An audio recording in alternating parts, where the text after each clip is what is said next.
Democrats still pointing finger over Harris's election loss, including Nancy Pelosi and Bernie Sanders disagreeing on the working class abandoning their party.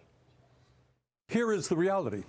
The working class of this country is angry, and they have a reason to be angry. What that man named Donald Trump did do is he said, I feel your pain. I know that you're hurting, and I have an explanation. I don't respect him saying that the Democratic Party has abandoned the working class families. That's where we are. In fact, why did voters who earned less than 100,000 K go for Trump in such large numbers?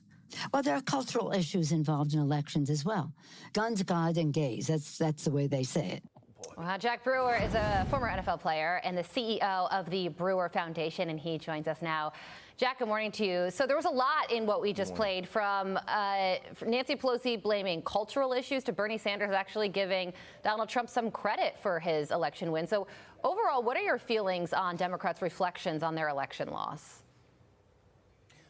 You know, it doesn't surprise me. I mean, Bernie Sanders should have been the 2020 presidential nominee. Let's not forget that. And so he sometimes says things that are true. But I think if you look widely and openly at what the Democrats are now saying, they're all backpedaling. The majority of them now are really criticizing each other. I was just seeing clips of Charlemagne the God. I was just seeing clips of several other Democrats who now want to start talking in step with what Donald Trump has been saying. But before that, they wouldn't do it. It was a popularity contest. And that's the reality of these people. America needs to realize that the Democrats will say anything to remain popular. And now that they see that Donald Trump won the popular vote, it's changing all their perspectives. And it's sad because you know that this entire time they've been completely fake. You mentioned Charlemagne the God. While Nancy Pelosi clearly does not seem to get it, Charlemagne does. Listen.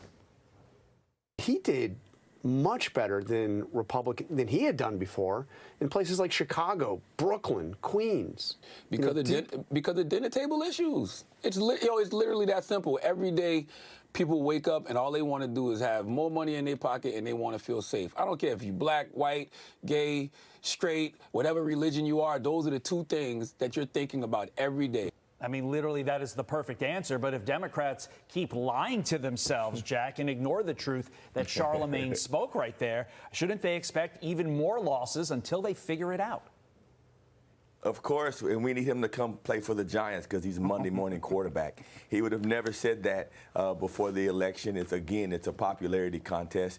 Before that, he was around parading Kamala Harris. I mean, this guy is, he's fake. He'll do anything to remain popular in the culture, trying to get likes and retweets. But, as a black man, for me, it's sad that we have black men like this that won't stand up against telling our boys to be girls, that won't stand up against, men playing in women's sports. He won't stand up for, real criminal justice issues as he was watching Kamala Harris and Joe Biden, who have a history of locking up black men. He would never stand up against them during those times. He only promoted them.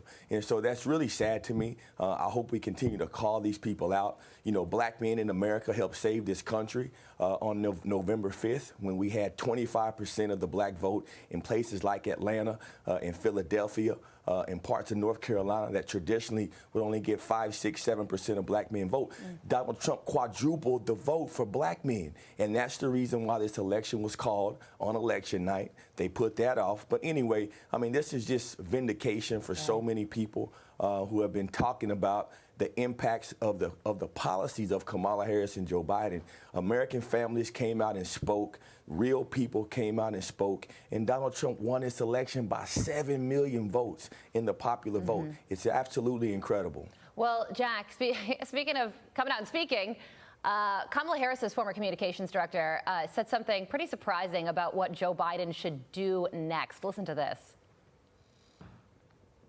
Joe Biden's been a phenomenal president. He's lived up to so many of the promises he's made. There's one promise left that he could fulfill, being a transitional figure. He could resign the presidency in the next 30 days, make Kamala Harris the president of the United States. Whoa. It would absolve her. Wow. So we just had a presidential election. As you were just talking about, a majority of Americans said they don't want Kamala Harris as president. He's saying, you know what, let's make her president anyway. What do you think about that? It's ridiculous. CNN finds these beta males particularly beta black men, and they put them on TV with these ridiculous ideas. They want to make this woman president because she was born with darker pigment. I mean, think about that. These people have they've lost their mind, and their identity politics. It's disgusting. It really is, to want to give the presidency to someone who has never really earned a major election. You know, she was placed into this one. She received like 1% of the vote when she actually ran for president, and they're doing nothing but playing identity politics. America is tired of this DEI. They have told the entire country, we are tired of being separated by skin color. We are the United States of America. We want to bring ourselves together, talk about economic policies, bring spirituality back in our nation, and stop separating ourselves based upon the pigment of our skin. I'm tired of it.